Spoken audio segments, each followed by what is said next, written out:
रमजान का बाबरकत महीना था।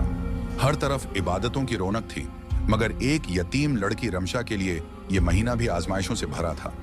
उसकी माँ बाप का साया बचपन में ही सर से उठ गया था और उसे उसके चचा के घर पनाह दी गई थी, मगर यह पनाह मोहब्बत और शफकत से खाली थी।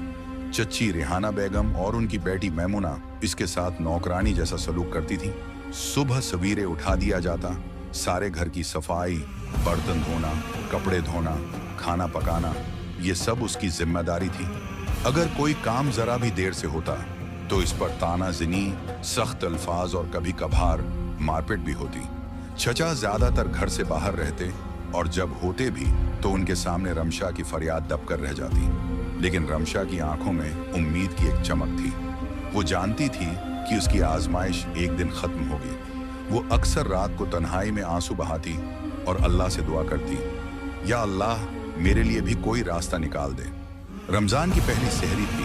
पूरा घर खुशियों में मशगूल था। चची और मीमुना अनवाह व अक़साम के खाने खा रही थी, मगर रमशा के हिस्से में बस कुछ बच्ची खची चीजें आईं। फिर भी उसने कोई शिकायत न की, क्योंकि उसके सब्र की ताकत मजबूत थी। कुछ दिनों बाद मालूम हुआ कि मैमुना के लिए एक अच्छे घराने से रिश्ता आया है। रिहाना बेगम ने पूरे एहतमाम के साथ घर की आराइश व ज़ेबाइश शुरू कर दी। खरीदारी हुई, कीमती कपड़े आए, ज़ियोरात आए, लेकिन रमशा के लिए कुछ न था। वो बस खामोशी से सब कुछ देखती रही और काम में जती रही। रिश्ते के लिए आने वाले मेहमानों की खातिर मदारत में रमशा भी शामिल थी।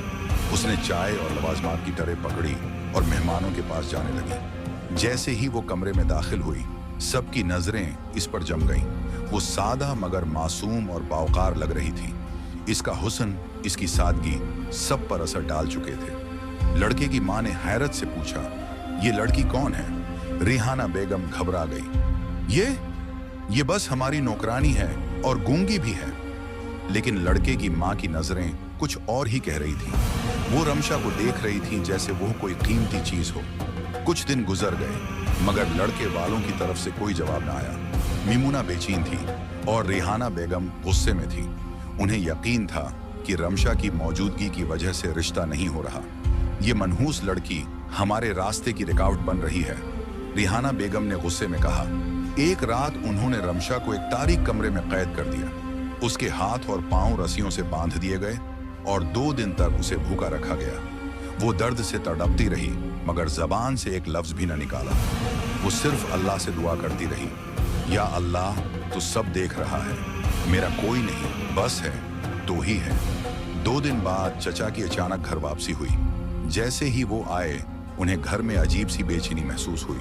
उन्होंने नौकर से पूछा, रमशा कहाँ है? बीबी जी ने उसे अंदर कैद कर दिया है, नौकर ने धीमी आवाज में जवाब दिया। चचा गुस्से में भड़क उठे और फौरन दरवाजा खोल दिया। रमशा न ढाल पड़ी थी, जिस्म जख्मों से भरा हुआ था। चचा ने फौरन उसे आजाद किया और पानी पिलाया। इन उसी लम्हे लड़के वाले दोबारा आए, मगर उस बार वो मीमुना के लिए नहीं बल्कि रमशा के लिए रिश्ता मांगने आए थे। हमें अंदाजा हो गया था कि ये बच्ची किसी जुल्म का शिकार है। लड़के की मां ने कहा, हमारे बेटे ने फैसला किया है कि वो रमशा से निकाह करेगा, क्योंकि वो निहायत बाइज्जत, साबर और नेक लड़की है। ये सुनकर चची और मीमुना के चेहरों का रंग उड़ गया। वो सोच भी नहीं सकती थी कि जिस लड़की को वो हकीर समझती थी, आज वो इज्जत के साथ उस घर से रुखसत होगी। चचा ने बगैर किसी हचकचाहट के हाँ कर दी। कुछ ही दिनों बाद रमजान के मुक़द्दस महीने में रमशा का निकाह हुआ। वो इसी घर से रुखसत हुई जहां कभी इस पर जुल्म हुआ था, मगर अब वो एक मौजिज़ और खुशहाल जिंदगी की तरफ जा रही थी। इधर मीमुना का निकाह एक अमीर घराने में हुआ, मगर वहां उसके साथ वही सलूक होने लगा जो कभी वो रमशा के साथ करती थी। उसे नौकरानी की तरह रखा गया, ताने दिए गए, हथी के मारा भी गया। मुसलसल जहनी और जिस्मानी तशद्दुद सहते सहते वो बीमार पड़ गई और आखिरकार फालिज का शिकार हो गई। रिहाना बेगम जब अपनी बेटी को इस हाल में देखने गई तो सदमे की शिद्दत से उनकी आवाज बंद हो गई। वो गूंगी हो चुकी थी। कुछ साल बाद रमशा को एक खुशहाल, मुतमईन और इज्जतदार जिंदगी गुजारते देखकर लोगों को यकीन हो गया कि अल्लाह सब्र है, करने वालों के साथ है। रिहाना बेगम आंसू बहाते हुए रमशा के सामने आई, मगर बोल न सकी।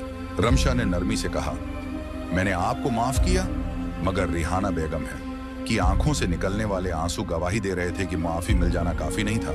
जो बीज उन्होंने बोया था उसका फल उन्हें मिल चुका था। बेशक अल्लाह के इंसाफ में देर हो सकती है, अंधेर नहीं।